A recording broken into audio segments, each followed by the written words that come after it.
মানুষের জীবনে কিন্তু সমস্যা থাকবে। সমস্যা যেমন আছে তার সঙ্গে সমাধানও আছে। নমস্কার, আমি শুভাঙ্কি। সবাইকে স্বাগত জানিয়ে শুরু করছি আজকের অনুষ্ঠান সমস্যার সমাধান।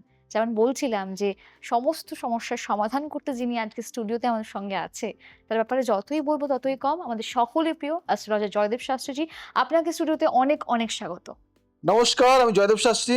সমস্যার সমাধান অনুষ্ঠানে আপনাদের সবাইকে স্বাগত জানাই। জয় শ্রী ঠাকুর রামকৃষ্ণ, জয় শ্রী ঠাকুর রামকৃষ্ণ, জয় শ্রী ঠাকুর রামকৃষ্ণ। আজকে এমন কিছু জ্যোতিষীর যোগ নিয়ে আলোচনা করব, যে যোগ রাতারাতি বড়লোক বানিয়ে দেয়, যে যোগ রাতারাতি গরিব ভিখারিতে পরিণত করে, যে যোগ রাতারাতি একটা সুন্দরী মেয়ের খবর দিয়ে দেয়, যে যোগ রাতারাতি বিয়েটা ভেঙে যায়, ডিভোর্স হয়ে যায়, যে যোগ জীবনে গরিব থেকে বড়লোক বানিয়ে দেয়, যে যোগ জীবনে হঠাৎ উত্থান, হঠাৎ পতন, কোটি কোটি টাকার খাজানার মধ্যে বসে আছো, কেউ তোমাকে ছুতে পারছে না, হঠাৎ করে এমন একটা যোগ আসলো তোমার জীবনে, তুমি জেলের কারাগারে বন্দী হয়ে রইলে।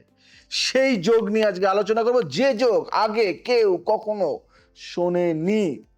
কিছু কিছু যোগ কমন, যেটা অনেকেই শুনেছে, অনেকেই জানে, কিন্তু কিছু কিছু যোগ আজও হয়তো অনেকের অজানা। সেই যোগ নিয়ে আজকে আলোচনা করব। এটা বিপরীত রাজযোগ, এটা কি একটু দর্শকদের বলুন, এবং যা শুনলে সবাই অবাক হয়ে যায়, তাই না? মানে এই যোগটার ব্যাপারে এই যোগটা নিয়ে কেউ আলোচনা করে না, শুনেছো তোমরা আগে? একদমই একদম না। না, এই যোগটা নিয়ে আলোচনা করে না। দর্শক বন্ধু, তোমরা তো কিন্তু শোনোনি এই যোগটা। তবুও বলি, দেখো, ষষ্ঠ, অষ্টম বা দ্বাদশ ঘরের দুস্থ স্থানের অধিপতিরা যদি নিজেদের মধ্যে স্থান পরিবর্তন করে বা একে অপরের ঘরে অবস্থান করে, তখন বিপরীত রাজযোগ তৈরি হয়। এই যোগের অবাক করা দিক হলো, সাধারণত দুস্থ স্থান খারাপ ফল দেয় বলে ধরা হয়, কিন্তু এই বিশেষ সম্বন্ধে সেই খারাপ ঘরগুলোই উল্টো ফল দিয়ে ব্যক্তিকে বড় সাফল্য এনে দেয় বলে বর্ণনা করা হয়। বিশেষত প্রতিযোগিতা, আইনি লড়াই বা সংকট মোকাবিলার মাধ্যমে সাফল্য আসে। দেখবে হঠাৎ করে একটা সাফল্য পেয়ে গেল, ব্যাপারটা এটাই। আচ্ছা, এই যে যোগটার কথা বললেন, এর প্রতিকারটা কি আছে? দেখো, এই যোগ শুভ হওয়ায় আলাদা প্রতিকারের প্রয়োজন নেই। তবে একটা কথা বলি, দুষ্ট স্থানের অধিপতি গ্রহে বার অনুযায়ী উপবাস রাখলে যোগের ফল আরো স্পষ্টভাবে প্রকাশ পায়।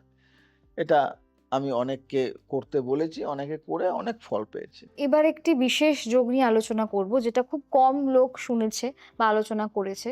শুভ কর্তরী যোগ, এটা কি একটু দর্শকদের বলুন, এবং এটি নিয়ে এত কম আলোচনা কেন হয়? হ্যাঁ, কোনো ঘরের দুই পাশে, ভালো করে বুঝবে এই হুম। কথাটি, হ্যাঁ, এটা কিন্তু খুব দারুণ একটা কথা। কোনো ঘরের দুপাশে আগে ও পরের ঘর যদি শুভ গ্রহ, যেমন ধরো বৃহস্পতি, শুক্র বা বুধ অবস্থান করে, তখন সেই ঘরের জন্য শুভ কর্তরী যোগ তৈরি হয় বলে ধরা হয়।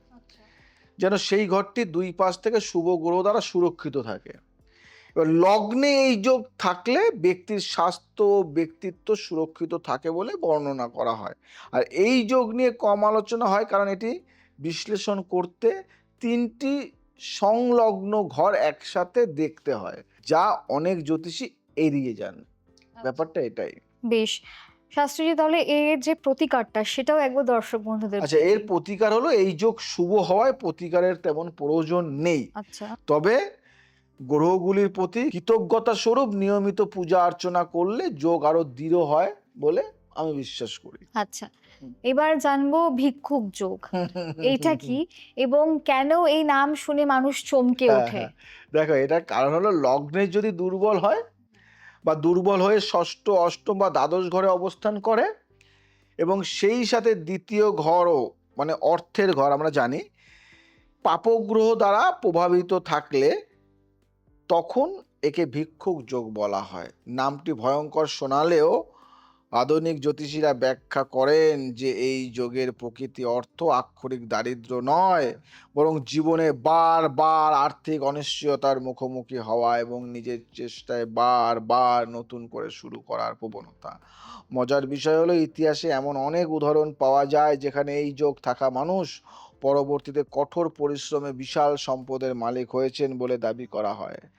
যোগের ব্যাপারে তো শুনলাম, তাহলে এই যোগটা যে প্রতিকার সেটা একটু বলে দিন দর্শকদের। আচ্ছা, এর প্রতিকার হলো নিয়মিত সঞ্চয়ের অভ্যাস, বৃহস্পতি ও বুধের শান্তি পূজা এবং দ্বিতীয় ঘরের অধিপতি গ্রহের বার অনুযায়ী উপবাস রাখার পরামর্শ আমি দিয়ে থাকি সবাইকে।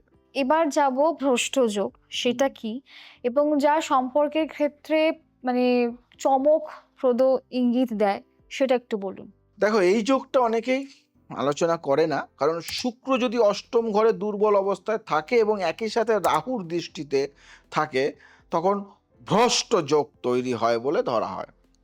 এই যোগ নিয়ে কম আলোচনা হওয়ার কারণ হলো এটি বেশ স্পর্শকাতর একটা বিষয় বলা হয়।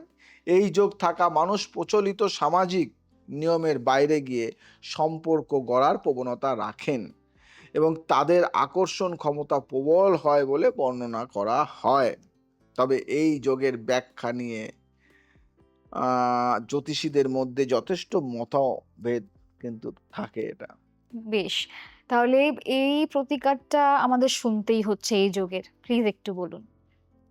শুক্রবার শুক্রের পূজা, সততা ও স্বচ্ছতা বজায় রাখা এবং রাহুর শান্তির জন্য নারকেল দান করার প্রথা কিন্তু প্রচলিত আছে এর প্রতিকার হিসাবে। এবার একটু জানবো নীল যোগ নিয়ে, এটা কি এবং যা রাজনীতিতে সফলতার সাথে যুক্ত বলে আমরা জানি, সেটা নিয়ে একটু বলুন। একদম, একদম, একদম, একদম। অনেকে আলোচনা করে না নীল যোগ নিয়ে। মানে নীল যোগ মানে যোগ যে কত রকম হয়।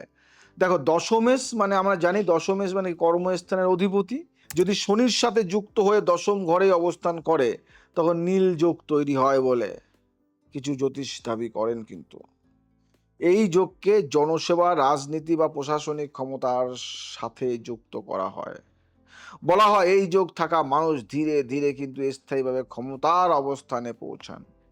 ঠিক যেমন শনি ধীর গতিতে কিন্তু নিশ্চিতভাবে ফল দেয়। এই যোগ সম্পর্কে সাধারণ মানুষ কম জানে, কারণ এটি মূলত রাজনৈতিক কুষ্টি বিশ্লেষণে ব্যবহৃত হয়।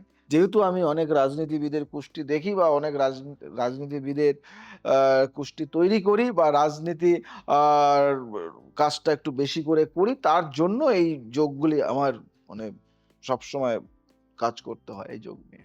আচ্ছা, এই যে এই যোগটার কথা বললেন আপনি, তো সেটার প্রতিকারটা প্লিজ একটু বলুন। দেখো, এই যোগের প্রতিকার শনিবার শনির পূজা ও তেল দান, ধৈর্য ধরে দীর্ঘমেয়াদী পরিকল্পনা করা এবং সৎভাবে দায়িত্ব পালনের উপর জোর দেওয়া হয়। বিশেষ করে এর প্রতিকার এমন কিছু হয় না, আমি কিছু ক্রিয়া করি, সেটা আমার মন্দিরে করি একান্ন কালীবাড়িতে। আজ আসি, আবার আসবো নতুন কিছু নিয়ে। ভালো থাকো, সুস্থ থাকো, সবাইকে ভালো রাখো। জয় শ্রীরাম।